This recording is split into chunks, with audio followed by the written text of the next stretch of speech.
guys. Welcome to Maximum Effort MTG. I'm Kat. And I am Barry. What are we talking about today, Barry? Today we're going to talk about opening hands in Commander. Okay. So you mean like what we should be getting or what we're looking for, or just... Well, I enjoy playing past turn 4 or 5 when I play Commander. Okay. And I find that if I don't have a good first hand, sometimes I don't last past turn 5. That's unfortunately the way Magic is with Commander. If you don't have a good hand, you need to have a good starting hand, good opening hand, and at least a way to get going. This is true. Because when it comes down to it, life totals go down, and then those with no life left are no longer in the game. True. So getting off to a good start is definitely important. And even folks who've been playing Magic for 20 years, I believe this, that's right. I believe that people who've been playing Magic for up to 20 years may still not always choose a good hand. No. And then afterwards, they're part of that conversation where they're saying, well, if only I had one more land. That's if only right. I gotten this card. Yeah, no, that's the way it goes, unfortunately. So, Kat, what would you think would be the most important thing to look for first, as soon as you look at your hand? Make sure the cards are right side up. After that, most decks in general, you want to find at least two lands of your appropriate colors. So if you're playing a mono-themed deck, meaning one color, obviously 2 black lands, 2 blue lands, whatever you're playing. If you're playing a multicolor deck, like you have to play your Kalia deck, which is 3 colors, you want to see at least 2 of your primary colors being white and red, or red and black, or black and white, depending on what your deck is designed to do. And some sort of mana rocks, whether it be a Felwar Stone, an Arcane Signet, anything that can get you going. So that by turn 4 for Kalia, she's out and ready to go. Yeah, and I actually jotted it down right here in our notes. Oh, you did? We're going to get down to talking about look at that. Commander-specific ideas. So it is important, of course, to take a look at your Commander and decide how early do I need to get my Commander out? What is my strategy? Those types of things. But as Kat pointed out, at least a couple of lands. At least. And a way to retrieve that third color in the next couple of turns. Yeah. That's, again, why I suggested signets of some kind, or a stone, or something that can produce a mana color. Not a Soul Ring, because that's colorless. Because sometimes if you have 3 colors, and you only have 2 in a Soul Ring, well, guess what? You're not casting your Commander yet. You're not. As Barry suggested, say a mountain, a swamp, and then a fetch land that can get white. So that on turn 3, he will have his 3 colors out, barring not having the Soul Ring, so he'll be able to play his Commander on turn 4, barring he has another land or a way to get access to it. Again, promptly having some kind of signet, some kind of mana rock, or like he said, 2 lands in your hand plus a third to go fetch the 4th.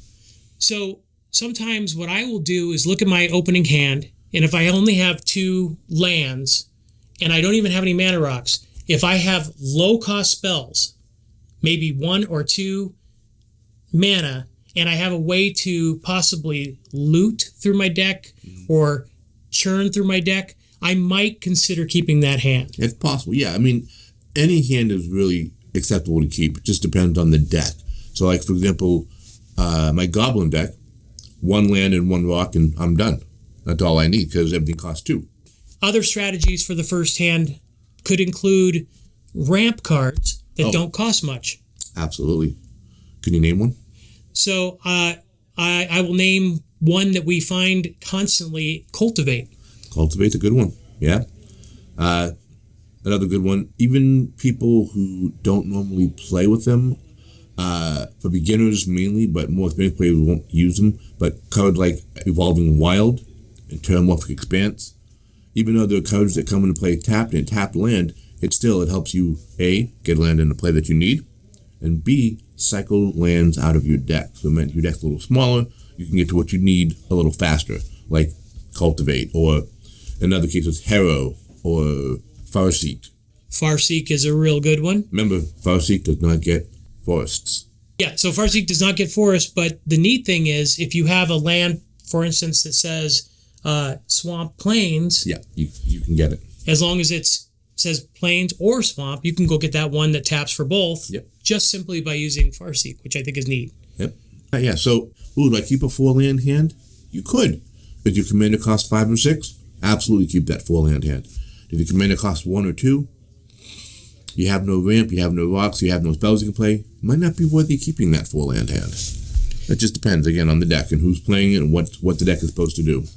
Yeah, and while you mentioned that, I tend to look around the table, and if it's people I know especially, you get to know how their play style and such. But even with a table with new people, one thing I find that's really helpful is take a look at what their commander is. Yeah. If we know that the commander is going to come wailing out turn 2, we might want to consider a different strategy in our opening hand. Absolutely. Do I have any destruction? Do I have any way to get rid of that? That deck is designed to come out on turn 3 and win on turn 4. Let's slow that down real quick. Let's blow that up, destroy that card. Keep that Infernal Grasp in your hand for that when that commander comes out, and you just kill it immediately. Cat immediately jumped into the efficient and spicy way to play, which can be really good. I'm efficient, if anything. There are other options as well. If you're going to be able to get out what we call chump blockers, something small, something that's going to block that commander so you're not taking commander damage. If you think you're going to be able to use... But what if that commander has menace? Exactly. Or flies. This is why we've got to check out what the commander has. Good point. Our opponent's commanders need to be a strong consideration in what we choose for our own opening hands for success. And you need to put in maximum effort to choose what you're going to play in your opening hand. So what would be a commander you might be thinking of in terms of strategy for your opening hand? Right now, my favorite deck is Liliana, Heretical Healer, which is a mono-black zombie tribal deck with all the Lilianas in it. When one of my creatures die, I can exile her and bring her back in her flipped Planeswalker form, which makes my opponents very sad because then they start discarding cards from their hands, and I start creating zombies. The deck's all zombies. But again, going back to what we said about the hand, if I can get 2 lands in that deck, I'm done. I don't need to go much further. I mean, obviously, higher Planeswalkers cost 4, 5, 6 mana. Hopefully, by the time turn 6 comes on, I have at least 4 or 5 mana. But to start it off, all I need is 2 lands and a rock, and Liliana's out. So, and death is coming. And death is coming really quickly, including disruption to the other players as they get to just dump their precious cards. Or sacrifice their creatures. Oh, they don't need creatures. That's lovely. I do. That's lovely. Yeah, they don't need creatures. So you got to look across the table and check out your opponent's commander, even if it's just mono black. Two lands, 2 lands, a Soul Ring, and a Signet, and I'm done. I can cast everything in my deck. Granted, I only cast one thing a turn because I don't have enough mana. But to get going, I can cast all my disruption spells. I can cast all my lands. Cast all my creatures, and most of my planeswalkers with 5 mana. So, speaking of land, just out of curiosity, I wanted to ask, how many lands do you put into a deck? Not counting rocks, just lands. So, it depends on the deck, and it depends on the commander. And that question is really important with what we're discussing, because what are the chances of us drawing those lands on those opening hands? So I asked how many you have. Yes. So I tend to default to between 36 and 37 lands. Okay.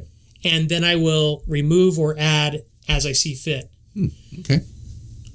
We talked about that idea that shenanigans can come in where we are able to quickly go grab something else, some kind of form of mana, whether it be through sacrifice or some special looting effect or some kind of discard and draw effect and that kind of thing. So that all depends. And sometimes our commanders even have something built in that's fantastic, giving us mana or giving us draw. So what's your default, Kat? 36 mana minimum, unless the deck is, again, a monocolor deck, and then I'll go 35. Now, you mean land specifically or mana? Land specifically, yeah. Okay. 36. And then I always make sure to add the ever-loving, all-popular Soul Ring to every deck. Arcane Signet for any multicolor deck. And then I always try to add one other, like one Power Stone or Oh my, I can't remember the other one now. One that taps for 3 mana. Well, and just the other day, as you were evaluating my deck that I'm midway through. Oh, Sephiroth, yes. Yes, Sephiroth from the Adventures in the Forgotten Realms collection. For those D&D players, it's a great set. Also a good set to start on if you want to play Magic, if you play D&D. It's real fun and available at North Valley Games. Available at North Valley Games, our sponsor. So, it is indeed. and you were saying about your deck? So in casting my commander, it's a good idea to get it out fairly early because it's going to help me to get a venture trigger, or we call it entering the dungeon. So or what Magic calls it, venturing into the dungeon. Is that what they call it officially? Yeah. So venturing into the dungeon allows me to move through different rooms and getting different effects as I move through those rooms. Maybe create a token, maybe create a treasure, like you said. Create a treasure. So creature tokens, treasure tokens, take life away from your opponents and gain a life. That's never fun. Black hates doing that. Yes, Black never does that to anybody. No, we're good like that. We +1/+1 counters everywhere. So being able to get that out within a reasonable amount of time starts the value engine moving. I have to have 3 colors because we're at Esper, which is white, blue, and black. Yep. You definitely want. Sephiroth needs to be out by turn 3 the quickest, turn 4 the latest. After that, you're sort of like just hemming and hawing and waiting to get to that time when here's my commander finally in turn 6. It's like, why am I at 20 life again? Oh yeah, couldn't get my commander out. So another deck that I think is interesting to bring up is you've brought up my morph deck. I think even in episode 0. I did. It's a morphing. So my morph deck is a lot of fun, but this is a 3-color commander, and my value engine relies on that 3-color commander. If you haven't noticed, Barry makes decks that rely on his commander. So why is that? So that's another discussion for another time. Okay, we'll discuss that later then. We could discuss the strategies of building around a commander, but also including some shenanigans so that our commander goes away. We still have a way to pull something off. Another episode. Sort of like my goblin deck. Goblins I don't really need my commander, but man, my goblins can run muck. Yeah, goblins are kind of like a really fast spreading lethal virus. Really? Like COVID? Oh, too soon? Too soon. I was thinking more like it's been like a giant rash. It's gone all over the place and it'll make you itch because they killed you. And it turns red. And it turns red because of goblins. Red everywhere. Yeah, red everywhere. That's what I was thinking. So, we so appreciate you subscribing to the channel. If you're subscribing and commenting on these early videos, we appreciate it so much. North Valley Games, thank you very much for sponsoring us. Please check their links. We have those in the below. You can buy product. You can buy singles. Very professional here at North Valley Games, and let them know where you heard about North Valley Games, please. Yeah, that's the important thing. Let them know. MaximumEffort MTG. That's us. How about that? So, again, I'm Barry. I'm Kat. And signing out. So, peace. Cheers.